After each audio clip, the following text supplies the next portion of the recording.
미래가치 포럼 지속가능한 성장을 위한 노력 ESG 경영에 대한 좌장을 맡게 된 정책기획단장 유성석입니다. 김인석 소장님, 다음 토론 좀 부탁드리겠습니다. 네, 안녕하세요. 저는 지속가능연구소의 김민석이라고 합니다. 최근에 ESG 관련된 트렌드를 살펴보시면요, 너무 지나칠 정도로 약간 그린워싱, 약간 ESG 워싱의 수준까지 이제 가고 있기 때문에 좀 지나치다라고 생각이 드는데요. 즉 말로는 우리가 ESG 굉장히 중요하다고 말을 하고 있지만 실제적으로 기업 내부를 들여다보면 그렇게 내실 있게 ESG 경영을 하고 있는 곳이 많지는 않거든요. 참 안타까운 현실이기도 한데요. 이번 달이죠. 얼마 전에 미국에 있는 한 언론지에서 발표를 했습니다. 그러면서 우리 기업은 요즘에 ESG가 핫하고 환경이 굉장히 중요한데 말을 하고 있는 것만큼 실제로 잘하고 있느냐라고 솔직하게 응답을 한번 해보자라고 했는데요. 응답자의 58%가 우리는 지금 죄를 짓고 있다, 거짓말을 하고 있다, 그린워싱을 우리가 실제로 하고 있고 ESG 워싱을 하고 있다라고 솔직하게 응답을 하셨습니다.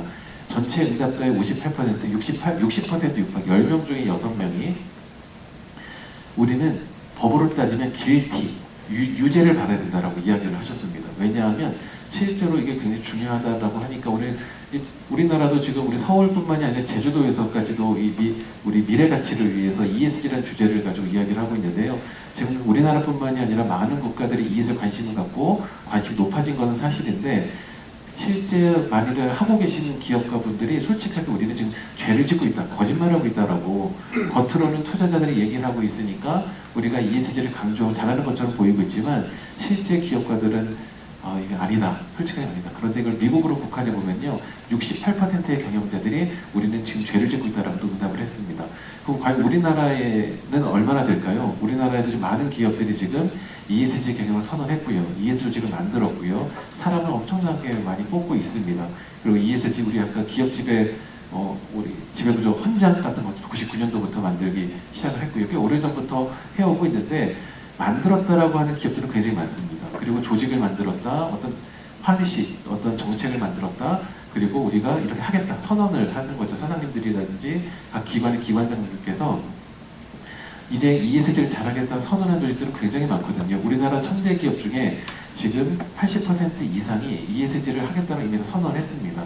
정경련에서 조사한 300대 기업을 대상으로 조사를 했는데요. 300대 기업 중에 88%의 기업이 그 다 큰 기업들입니다. 이미 ESG 조직이 있거나 ESG 위원회를 만들 계획이 이미 다 있다라고 응답을 다 하셨거든요. 그러면 실제 우리나라 기업가 분들은 가슴에 손을 얹고 한번 생각을 해보면 우리는 정말 죄인이 아닌가, 유죄가 아닌가라는 생각을 한 번쯤 해볼 때가 되지 않았나 싶습니다. 왜냐하면 말하기는 쉽습니다. 우리가 ESG 경영 하겠다, 잘하겠다, 신경 쓰겠다, 환경과 사회 거버넌스를 잘하겠다 말을 할 수는 있지만요, 실제 잘하는 것은 좀 다른 얘기라는 거죠. 말로 하는 것과 실제 행동은 다르다라는 겁니다. 그래서 요즘 문제점은요, 이 지속가능 보고서가 우리 앞에 말씀하신 것처럼요, 2025년도부터는 자산 2조 원 이상의 조직들은 의무 공시화가 됐습니다. 이미 기업 지배구조 보고서는 2019년도부터 법으로 정해져 있고요. ESG 보고서는 2025년도부터 발간하는 것이 의무화가 되는, 법으로 의무화가 되었는데요.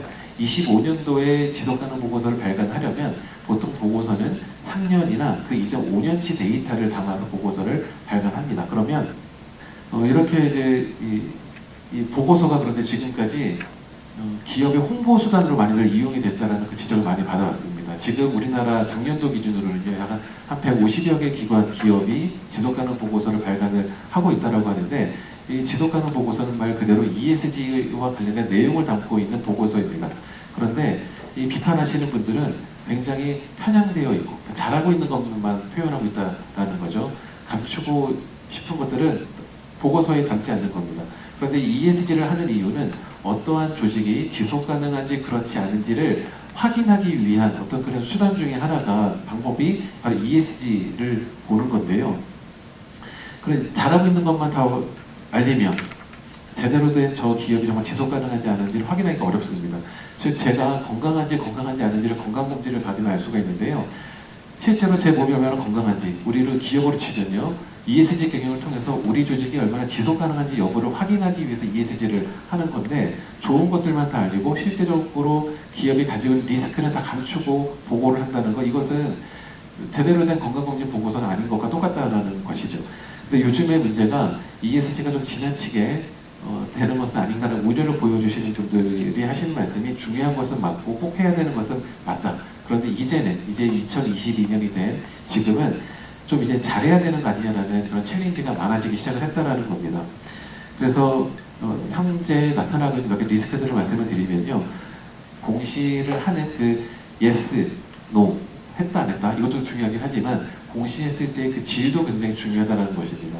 그래서 지금은 아예 이제 지속가능 보고서가 아직까지는 검증, 제3자 검증이 의무화로 되어 있지는 않거든요. 근데 지금 의무화로 되어야 된다는 그 이야기를 많이 하고 있는데 그 이유가 바로 이런 질적인 문제를 중요해졌기 때문에 그렇습니다. 최근에 엑소모빌이라든지 쉘이라든지 PG&E라든지 이런 정유업계들은 소송을 당하기까지 했는데요. 그들이 실제적으로 ESG 환경경 특히 환경에 영향을 많이 미치고 있는데 실제적으로 워싱을 하고 있다. 제대로 하고 있지는 않지만 겉으로만 이야기만 하고 있다라고 소송을 당했거든요. 이제 ESG 경영을 좀 시작하려는 어떤 기업들이 계시거나 그런다면 한 가지 좀 의견, 추천, 권고를 좀 드리는 것은요. 우리 조직이, 우리 기업이 ESG 경영을 해야 된다고 생각하신다면 그 목적을 먼저, 첫 번째는 목적을 분명히 하시는 것이 좋다라는 거고요. 아까 우리 말씀해 주신 중대성 분석이라는 말씀을 잠깐 해주셨었는데요. 중대성 분석이 굉장히 중요한 그런 항목이거든요. 그런데 이 중대성 분석을 할 때에 굉장히 중요한 요소가 앞에 슬라이드에서도 있었는데요. 발제자분들의 이해관계자를 식별하는 것이 처음입니다. 이해관계자. 우리 조직의 이해관계자가 누구인지를 식별하는 것으로부터 시작해서 그 이해관계자가 중요하게 생각하는 것들을 우리가 파악해야 되거든요. 그리고 우리 제주에 있는 많은 기업들도요. ESG 경영을 한번 시작을 해봐야 되겠다라는 그런 조직들이 있다면 제일 먼저는 우리 조직과 굉장히 밀접한 관계가 있는 이해관계자가 누구이신지를 식별하는 것, 정리를 한번 해보는 것부터 시작을 한번 해보시면 어떨까 싶고요. 그리고 그들이 원하는 내용들을 담아서 우리가 지속가능 경영, 즉 ESG 경영을 하시는 것이 어떨까 싶습니다. 목적이 달라지면요, 대상이 달라지면 목적이 달라져야 되고요. 목적이 달라지면 우리의 ESG 전략도 달라져야 됩니다. 그렇기 때문에 제일 처음에 우리 조직이 이걸 꼭 해야 되느냐 말아야 되느냐 되는 의사결정부터 차근차근히 우리 조직에 맞는 것들을 수립하시면 어떨까 싶습니다. 그래서 이제는 그 ESG 경영을 하시는 것 참 좋은데요. 그러기 앞서 정리를 해보자면 목적을 분명히 하는 것, 이해관계자를 분명히 이제 식별하는 것, 그리고 우리가 공시를 해야 된다면 공시에 대한 질적인 부분을 이제는 고민을 한번 해보시면 어떨까라는 그 의견을 드려봅니다. 이상 마치도록 하겠습니다. 다음에는 우리 박주원 센터장님 설명 부탁드리겠습니다. 네, 안녕하세요. 네, 여기 받은 박주원입니다. 네, 그래서 저는 먼저 토론의 관점에서 지금 현재 이해관계자별로 어프로치를 좀 어떻게 하고 있는지 간단하게 좀 설명을 좀 드리는 게 좋을 것 같고, 제주도의 관점에서 어떻게 하면 이것을 활성화시켜서 좋은지 그렇게 말씀드리겠습니다. 이게 저는 이제 지속가능 경영 재단이라는 곳에 있는데 저희들이 주로 하는 사업들은 지방 정부하고의 그 ESG, CSR 전략 수립하는 걸 많이 했습니다. 경기도에서 전국의 지방 정부 광역 최초로 그 CSR 조례를 만들고, 근데 조례가 공공기관 및 중소기업 CSR 활성화 지원 조례였어요. 그러니까 대기업은 왜 지원 안 해도 할 수 있는 역량과 돈이 있고 해야 되니까. 네, 그래서 공공기관, 중소기업, 공공기관의 CSR 평가 지표, 그다음에 아까 경사로 찾아가는 현장 교육 말씀하셨는데, 그래서 이제 찾아가는 현장 교육, 컨설팅, 다양한 사업들을 진행을 좀 했었고요. 근데 그러면서 이제 현장에서 느꼈던 부분들이 뭐냐면, 이게 진짜 자칫 잘못하면 ESG 지원사를 탁상 공동진 사업이 되겠다. 그 조례라든가 이런 걸 만들고 하더라도 제주도의 특성에 맞게 했는데, 저도 아까 말씀하신 굉장히 공부가 많이 됐거든요. 뭐부터 해야 되느냐? 첫째는 이제 제주도의 ESG에 관한 실태 조사부터 좀 해야 된다. 그래서 그 사람들이 ESG 니즈는 어느 정도 되는지, 그 다음에 ESG에 대한 필요한 부분들이 어딘지 명확하게 체크를 해서 사업들은 기획을 좀 할 필요가 좀 있다, 이런 생각이 좀 들고요. 먼저 그거는 꼭 말씀드리고 싶고, 그러려면 힘을 받아서 진행이 되려고 하면 조례 제정이 꼭 필요합니다. 조례가 범죄의 근거를 만드는 게 이제 굉장히 좀 좋을 것 같고요. 근데 한 가지 특성이 있는 게 두 가지 패턴이 있더라고요, 지방정부가. 하나는 기업 지원의 관점이 있는 이런 어프로치가 하나가 있고요. 다음에 두 번째 요새 새로 나온 패턴인데 지방 정부의 행정 자체를 ESG 행정으로 재조직화하는 부분입니다. 사람이 살아가는 삶의 관점에서 보면 ESG가 아닌 게 어디 있겠습니까, 그죠? 기본적으로 사회적 가치를 증진시키기 위해서 결국 그 지방 정부의 역할이 바로 그 이해관계자들의 가치를 증대시키기 위해서 어떤 대리인의 역할을 해야 되기 때문에, 그런데 그 전에는 기업 지원만 하는 것만 고민하다가 봉화군처럼 ESG 행정을 하는 것들이 봉화군이나 그다음에 남양주시, 하남시 다양한 사례들이 지금 나오고 있어요. 그다음에 이제 그런 또 질문 많이 했어요. 아까 우리 저기 팀장님 말씀하신 정부가 바뀌어서 ESG 또 바뀌는 거 아니냐. 근데 제가 봤을 때는 ESG와 관련된 양적 변화에는 없을 것이다. 그런데 이제 기업의 ESG 지원 쪽에 포커스가 맞춰질 것이고, 그러나 이제 현 정부의 관점은 이 규제를 없애야겠다는 얘기잖아요. 그래서 이제 아까도 말씀드렸지만 자산 규모가 2조 원 이상 25년까지 정부에 공시를 하도록 하고 30년 상장사 다 하겠다고 하는데, 아마도 속도적인 부분에 있어서는 빨라지지 않겠다. 그리고 공시와 관련한 내용들은 좀 줄어들 가능성이 있다. 현 정부의 관점에서는 저는 좀 그렇게 좀 예측을 하고 있습니다. 그리고 이제 아까 이제 공공기관 사례 말씀해달라고 하셨는데, 공공기관들이 지금 현재 보고서와 관련 지속가능 경영 보고서를 되게 많이 내고 있고요. 또 하나 특색 있는 시도들은 너도 나도 다 ESG를 한다고 해요. 근데 성과가 있다고 하는데, 그러면 그 성과가 뭐냐? 예를 들면 임직원 1인당 인권교육 시간수, 사회공헌 지출 비용, 그거는 성과가 아니라 그냥 아웃풋이죠. 아웃풋. 나왔던 부분들. 근데 그게 관련 다양한 이해관계자들의 긍정적인 그 가치를 증대시킬 부정적인 리스크가 얼마나 긍정적인 그 가치를 증대시킬 부정적인 리스크가 얼마나 줄였는지 그거를 증빙하는 건데, 기존의 툴로서는 한계가 있으니까 이제 사회적 가치 측정이라는 걸 많이 보통 하더라고요. SROI라고 해서 그런 시도들이 좀 있다. 공시도 많이 하고, 이제는 그러면서 차별화를 시도하는 공공기관들. 우리는 이런 걸 통해서 얼마어치의 사회적 가치를 측정했다, 이런 게 좀 하나가 있고요. 그다음에 대기업들은 지금 이제 SK나 현대차의 공급망에 대한 평가들이 본격화되는 시대가 됐습니다. 우리나라는 좀 늦었는데 어프로치하는 방법은 RDA 인증을 받아오면 우리의 안으로 들어올 수 있어. 파트너십 안으로. 또는 RDA 에코바디스 몇 점 이상 받아라. 대기업이라도 자기의 공급망으로 삼각수를 개발하는 건 분명히 비용이 되게 많이 들거든요. 그 다음에 자기네 사람들을 해야 되니까. 그래서 지금 현재 중소기업은 울며 겨자 먹기로 해야만 하는 이제 시대가 진짜 이제 도래했어요. 도래해서 그게 진행되고 있다. 그리고 아까 이제 ESG가 기업뿐만이 아니라고 말씀하신 마찬가지입니다. 그래서 한국의 이제 NGO하고 NPO들도 이제 ESG 코리아라고 그래서 범국민 시민운동으로 사단법인을 만들었어요. ESG 워칭이 너무 심하다. 시민적 관점의 ESG 지표를 만들어 기업들을 평가를 하고, 그런 곳에 아까 발전을 말씀하셨던 착한 소비, 인류적 소비 그룹과 연계하는, 이렇게 대한민국에서 다양한 계층들의 ESG가 다 어프로치를 자기들만의 전략을 갖고 있다, 이런 생각이 들어서 제주도도 다양한 사례들을 좀 보시고 거기에 맞는 전략을 할 필요가 있는데, 기존에 기업들만이 했는데 이 영등포구는 영등포 산하의 공공기관, NGO, NPO, 민간사업 위탁기관, 소상공인. 그래서 제주도 사회에 들으면서 기존의 전통적인 협력사업 공급망 관리 쪽, 중소기업 쪽으로 어프로치가 분명히 있으니까 이렇게 소상공인과 NGO, NPO까지도 포괄할 수 있는 이런 독특한 좀 전략 체계를 가져야 될 것이고, 그거를 세우기 전에 반드시 실태 조사하고 도민들의 또 의식 조사 같이 병행을 하면 좋은 그림이 그려지지 않을까, 그렇게 생각합니다. 이상으로 마치겠습니다. 예, 박준 선생님 수고하셨습니다. 예. 마지막으로 우리 이원성 부장님 들어 부탁드리겠습니다.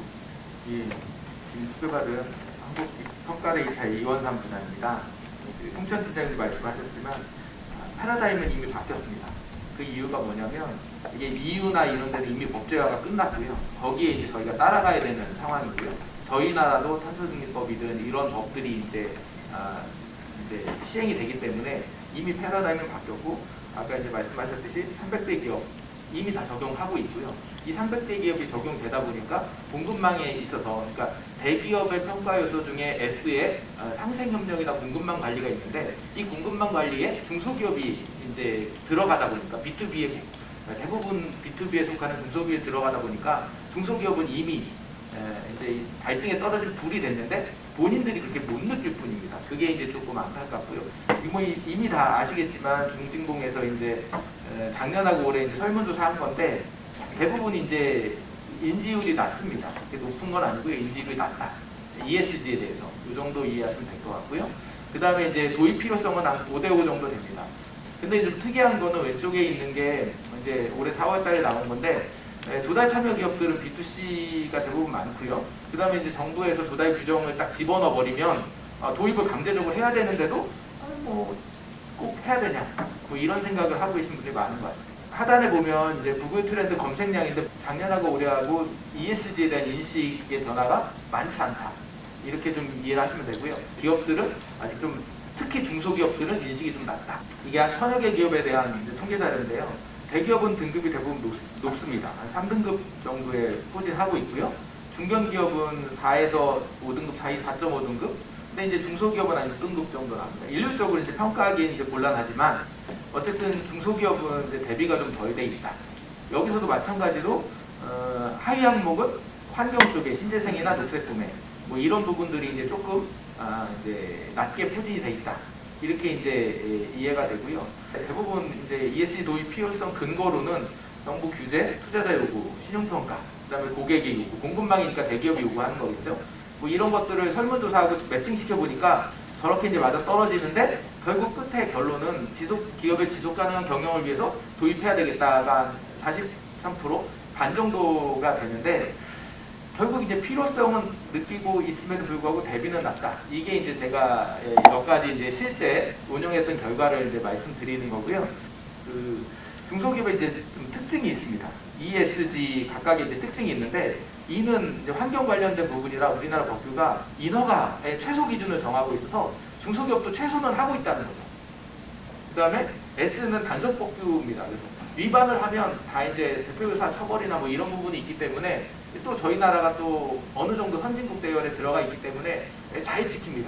저희 나라 법규가 상당히 선진화되어 있거든요. 노동 법규가 노동 시간도 그다음에 이제 미성년자도 이런 식으로 규제를 굉장히 많이 하고 있어서 그런데 지배 구조는 이게 상장사하고 굉장히 이제 차이가 있는 게 뭐냐면 대부분 거의 90% 오너가 보유하고 있죠. 그러다 보니까 이제 의사결정 과정이나 이런 것들을 분산하거나 사회이사제를 도입하거나 이런 부분을 저희가 강조할 수 없는 이런 이제 특징들이 있습니다.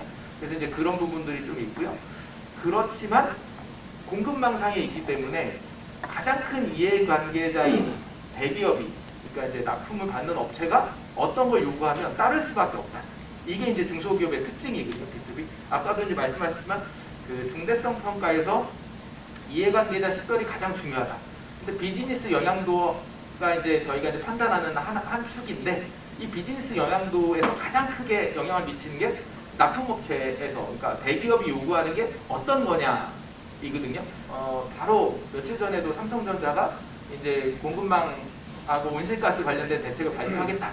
이런 부분을 보면 이제 스급3에 해당하는 이제 공급망에 있는 그 기업들은 어떤 식으로든 대책을 세워야 된다. 이게 이제 가장 문제가 되는 그런 부분이라고 이제 생각이 되고요. 아까 이제 말씀을 해주셨지만 이제 25년, 30년 자산 2조 원 상장사 그래서 굉장히 먼 것처럼 이렇게들 이해를 하시는데 회계법인이 그 ESG나 지속가능 보고서 관련된 부분의 인력들을 굉장히 많이 충원하고 있습니다. 그 외관 보고서 방식으로 어느 정도까지 내려올지는 모른다. 그래서 그 부분을 준비하는 게 가장 중요하다. 이렇게들 이야기를 하고 있습니다. 그래서 그쪽에 이제 굉장히 많은 역량을 투입하고 있다. 이렇게 이야기하고 제주에 특정지어서 한번 말씀드리면 아까도 조금 언급을 했는데 제가 이제 얼마 전에 이제 신문을 보니까 제주도는 신재생 에너지가 남아서 발전을 중단해라. 뭐 이제 이런 이야기들을 많이 했다고 이야기를 하는데 그럼에도 불구하고 당진이나 그 다음에 이제 전남의 이쪽에서는 아리백 산업단지를 만들어서 공장을 유치하겠다. 이런 이제 그 캐치프레이즈를 걸고 태양광 발전 시설을 설립하고 태양광 발전이 된 데 옆에다 공단을 조성하고 이런 식으로 이제 사업을 진행하고 있습니다.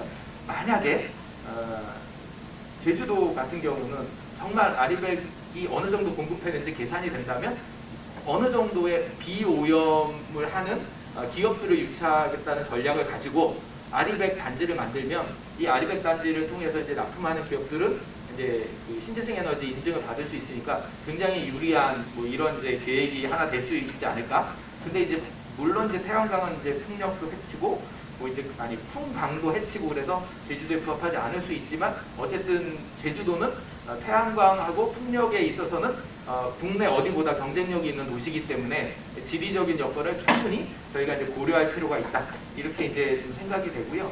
그다음에 이제 아까 들으면서 이제 생각을 한 건데 백인기 소장님 말씀하신 거, 그러니까 제주도가 제조업 비중이 가장 적다 보니까 전국의 어디보다 제주도 전체의 그 넷제로 달성을 빨리 할 수 있지 않을까. 정부는 2050년까지 하겠다, 2040년까지 뭐 하겠다, 뭐 이런 식으로 이제 이야기를 하고 있는데 제주는 정말 전략적으로 따지면 더 빨리 할 수 있지 않을까. 그리고 그 부분에 이제 수소나 뭐 다른 부분까지 포함하면 정확히 더 빨리 달성할 수 있지 않을까 싶어서 제가 이제 감히 이 자리를 빌어서 한번 말씀드려봅니다. 이상입니다.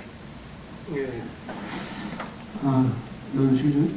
이원성 부장님 수고하셨고요. 특히 제주도 같은 경우는 2030 카운프리 아이랜드라고 CFI에 대한 부분들이 에너지 부분에서 이제 지금 풍력하고 태양광 부분이 상당히 많이 있습니다. 아마 신재생 에너지 부분에서는 뭐 전국에서 제주도가 제일 최고고요. 지금 아마 25%까지 이렇게 되고 있는 줄 아는데 제일 문제가 아까도 얘기했지만 2년 전에 문제 출력 제한이 생기는 문제가 되는데 이게 이제 분산 에너지 특구가 정되고 에너지 간의 거래가 돼야 되는데 지금 한전을 통해서 그렇게 거래가 안 되지 않습니까?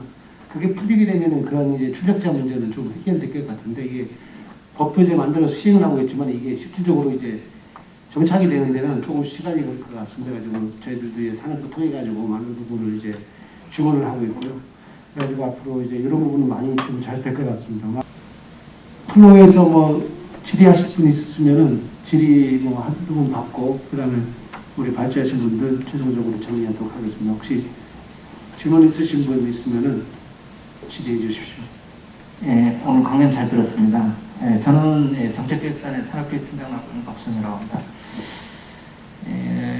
저 같은 경우는 지역산업 정책을 제주도에 지자체를 대해서 저희 정책기획단을 주로 수립하는데 때문에 지역 기업의 현황들을 많이 분석합니다.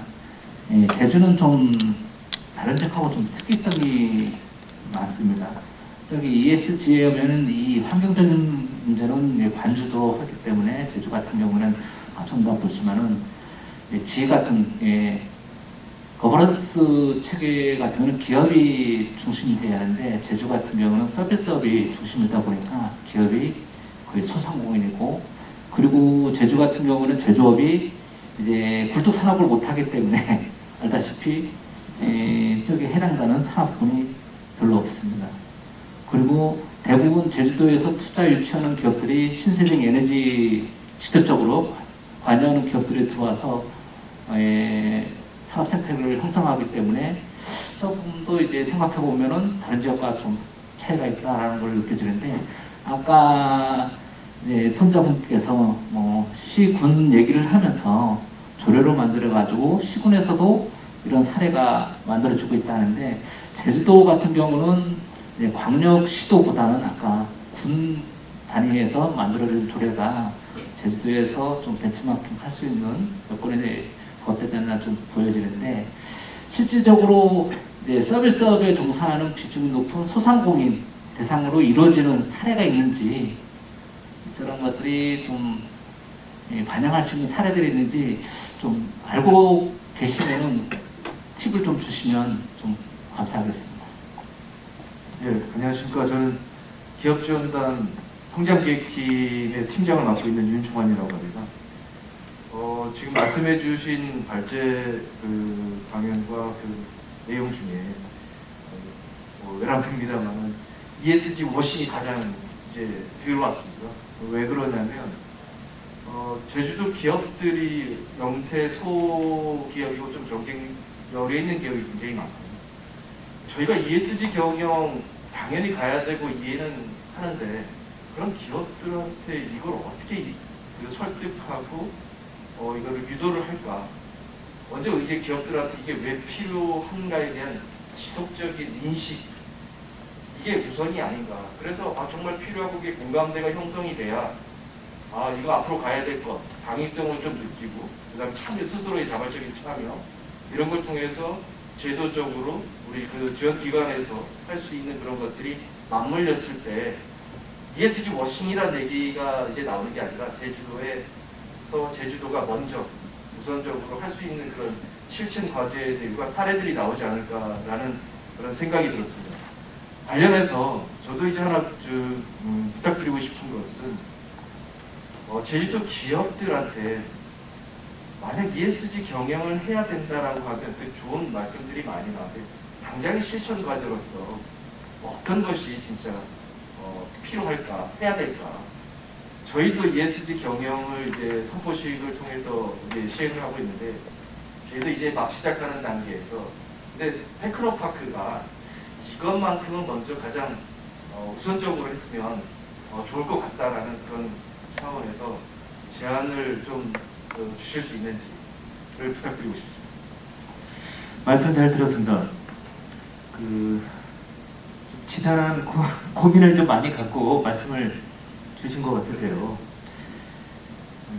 제주도의 특성이 있다 보니까 이제 관광산업 중심으로 돼 있다 보니까 제주 중심의 어떤 그 육성보다는 조금 다른 차원의 접근들이 좀 필요할 것 같다는 그런 생각은 드는 것 같습니다. 그럼에도 불구하고 이제 제가 아까 말씀드렸듯이 ESG 관련해서는 중소기업들이 지금 반드시 해야 되는 어떤 그 리스크 그리고 기회라는 측면이 있는데 관광산업의 특성에 맞춰서 어떻게 생겨볼 수 있는 부분들도 있지 않을까 하는 생각이 듭니다. 예를 들어 제가 생각하는 그 동구버스라는 그 친환경 보철비누 업체 같은 게 작은 기업이거든요. 근데 이게 사실 그 기존의 큰 업체들에 비해서 친환경 제품으로 되게 그 전국적인 어떤 제품이 됐다는 얘기죠. 제가 지난번에 그 제주 스타트업 평가위원으로 왔을 때도 느끼는 부분이 있지만 제주도에 있는 작은 기업들 같은 경우는 조금은 경쟁력에 대해서 좀 자신 없다는 그런 부분이 있는 것 같아요. 그래서 지역 중심으로만 가다 보니까 연계를 통해서 좀 확대될 수 있는 부분들을 저는 그 제주에 있는 작은 스타트업들한테 좀 요구하고 싶은 부분이 있고요. 그리고 두 번째는 그 관광산업 차원에서도 보면 관광산업에서 ESG 관련해서 친환경 먹거리라든지 친환경 어메니티라든지 친환경 제품을 소재로 해가지고 브랜드 가치를 올리는 경우가 상당 부분 많이 있습니다. 또 하나 보면은 JTB 그 제주 테크노파크 관련해서 저는 이제 좀 당부드리고 싶은 부분이 우선은 ESG 관련한 부분이 제주도가 지금 관광산업 그리고 소규모 기업 중심이기 때문에 ESG를 못한다. 그건 맞지는 않는 부분입니다. 지금 항공업체라든지 관광업체들도 지금 이 ESG 환경적인 수요를 가지고 어떻게 프리미엄을 가질지 지금 되게 접근들을 하고 있거든요. 차별화된 어떤 포인트들을 좀 잡고 전달을 해주는 부분이 또 JTB에서 좀 할 수 있는 그런 부분이 아닐까 싶고요. 그를 위해서 제주에 있는 어떤 스타트업, 중소기업에 대한 ESG 교육, 인식이 제일 첫 번째거든요. 그래서 이런 부분들이 당장 눈에 보이지 않아서 그럴 뿐이지 앞으로 제가 보기엔 한 5년 이내에는 아주 큰 영향으로 다가올 거라고 보여집니다. 여기에는 제주도도 포함된다고 생각됩니다. 그 돈에 있는 기업들이 이제 성장을 하기 위해서 파트너십이 되겠다니 중요한데 그 부분을 적극적으로 좀 지원을 해줘야 된다고 생각합니다.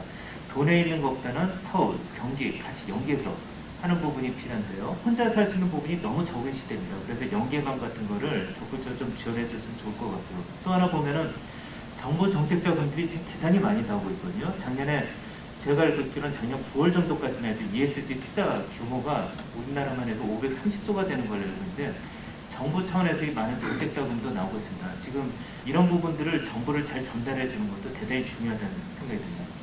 그리고 마지막으로 하나만 더 잠깐 말씀드리면은 아까 제가 이웨이스트 관련해서 잠깐 말씀드렸는데요. 순환경제가 상당히 중요하거든요. 그래서 저는 제주도는 제주도만의 특성을 갖고 진행을 해야 된다고 생각하는데 며칠 전에 제가 기사 보니까 우리나라에서 제일 1인당 생활용 쓰레기가 제일 많은 데가 제주도더라고요. 이게 그 제주도민이 배출한 건 아니라고 생각합니다. 근데 그만큼 많은 관광객이 오기 때문에 이 쓰레기 문제를 어떻게 처리할지, 그리고 전국적인 각지에서 제주도가 그걸 선도적으로 할 수 있는 부분들을 제주 테크노파크에서 좀 힘을 모아서 끌어간다면은 여러 가지 좋은 평가뿐만이 아니라 제주도 발전에도 큰 기여가 될 거라 생각이 듭니다. 네, 그다음에 우리 송치현 팀장님 뭐 하실 말씀 있으시면 좀 하시고, 혹시 끝난 다음에 혹시 패널에서 하실 부분 있으시면 좀 하고 그다음에 이제 마친 걸로 하겠습니다.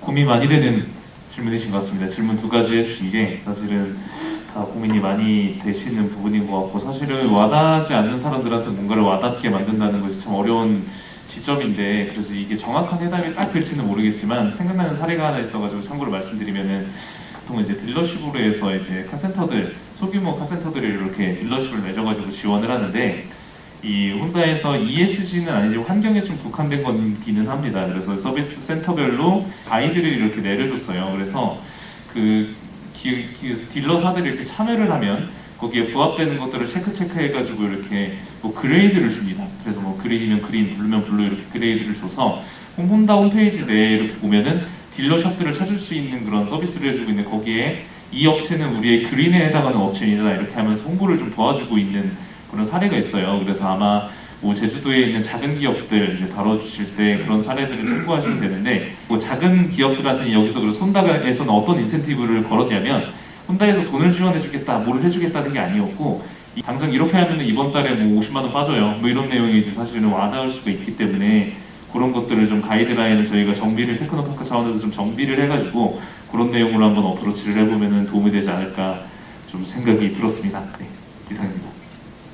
예. 뭐 토론자분들께서 뭐 하실 우리 박지원 센터장님. 예. 아까 그 소상공인들 말씀하신 제주의 특성 말씀하시면서, 그러니까 이 사람들에게 중소기업이나 소상공인들에게 설득 또는 이런 것도 필요하지만 만나서 얘기해 보면 그분들이 가장 원하는 거는 세제 혜택, 금융 지원, 항상 조사를 하면 그런 부분들이거든요. 그런데 제가 알기로는 이 지방 정부에서 하고 있는 많은 지원 인센티브들이 있어요. 근데 인센티브들이 이 다 칸막이에 다 쪼개져 있어요. 가뜩이나 기존의 인센티브도 별로 강력하지 않은데 그 인센티브조차도 다 쪼개져 있다.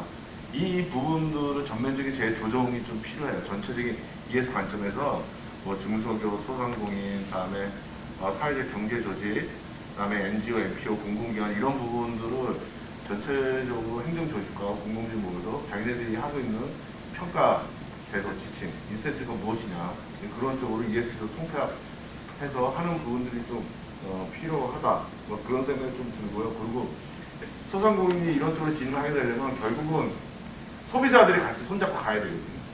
시민들의 대상으로 하는 교육과 그다음에 그 사람들 이런 쪽에 참여하는 곳에 인센티브, 벌써 우리 한국에 자발적인 인센티브가 있잖아요. 시민들을 위해서 돈줄이라고 하잖아요. 그죠? 지금 현재 지원 체계가 다 대상으로 쪼개져 있는 것들을 시민 다 같이 다 모여서 종합적으로 고민해서 그렇게 나와야만이 그 사람들이 좀 움직이고 실효적인 지원책이 될 것이다. 이렇게 생각합니다. 예. 좋은 얘기 잘 들었습니다. 장시간 또 예, 우리 김인석 소장님. 예.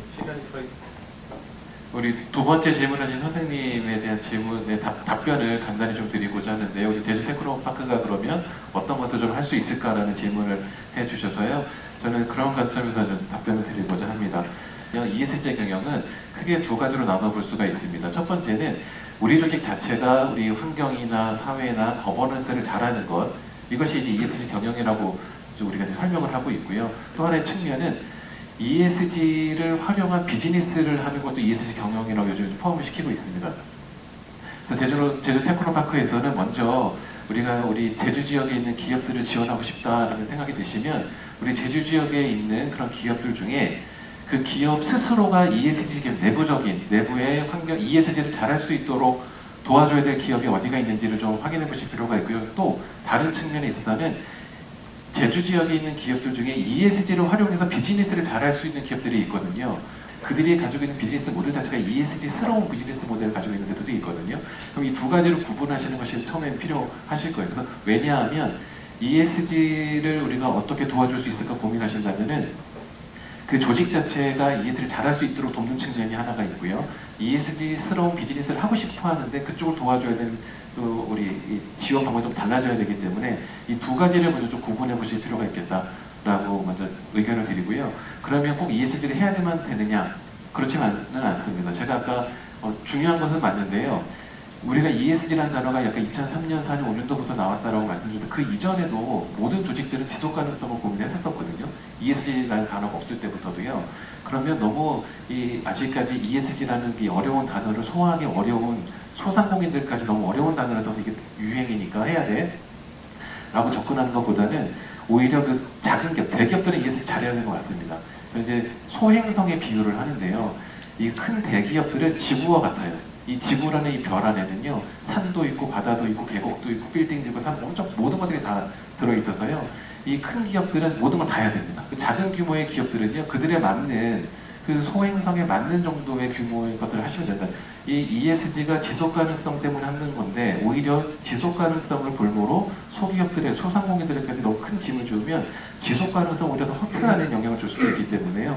그래서 저는 그 기업들을 좀 구분해 보실 필요가 있다는 게 정말 ESG가 다 필요합니다. 하버드 대학의 교수님들이 연구를 하셨는데요. ESG 인테그레이션 패러독스라는 개념이 있습니다. 모순이라는 거예요. ESG가 굉장히 중요한 건 맞는데 어설프게 진행하면 오히려 다 망한다는 개념입니다. 그래서 우리도 이 제주 지역에 그런 좀 작은 규모가 많다라고 한다면 그거에 맞는 지원을 좀 다르게 나와야 될 것 같고요. 남들 하니까 큰 것들 다 좋은 사례들, BP 사례들 다 제공해봤자 오히려 소화도 못 시키실 거가 될 것 같아요. 그래서 먼저 크게는 두 가지로 관점을 나눠서 생각하시고 그 기업들의 상황에 맞게끔 너무 다 잘할 필요는 없다. 그래서 어느 기업 그러면 여기는 참 환경 잘해, 여기는 참 사회 잘해, 여긴 지배구조 참 좋아. 특색이 있는 강점 하나씩 만들어 주시는 것이 소상공인 입장에서 훨씬 더 큰 더 적절한 지원 방법이 되지 않을까 싶습니다. 예, 고맙습니다. 많은 토론 분들과 그 발표하신 어떤 분들 수고하셨고요. 뭐 큰 게 아니고 자그마한 것에서 시작될 수 있다고 봅니다. ESG라는 게. 그렇기 때문에 우리가 할 수 있는 부분에서 뭐 우리가 쓰레기를 줄이고 뭐 점심시간 나갈 때 전기 소등에서 에너지를 줄이고 이런 하나하나가 ESG 이 실천에 있어가지고요. 자그마한 실천이기 때문에 뭐 여기 참석하시게 있는 우리 뭐 연구원들도 다 그런 부분들 다 이해 잘 하시기 때문에 하여튼 장시간 동안 2시간 반 동안 우리가 발표해주고 토론해주신 모든 분들께 깊은 감사를 드립니다. 그러면 이것으로 제13회 지속가능한 성장을 위한 노력 ESG 경영 미래가치 프로그램을 마치도록 하겠습니다. 예, 수고하셨습니다.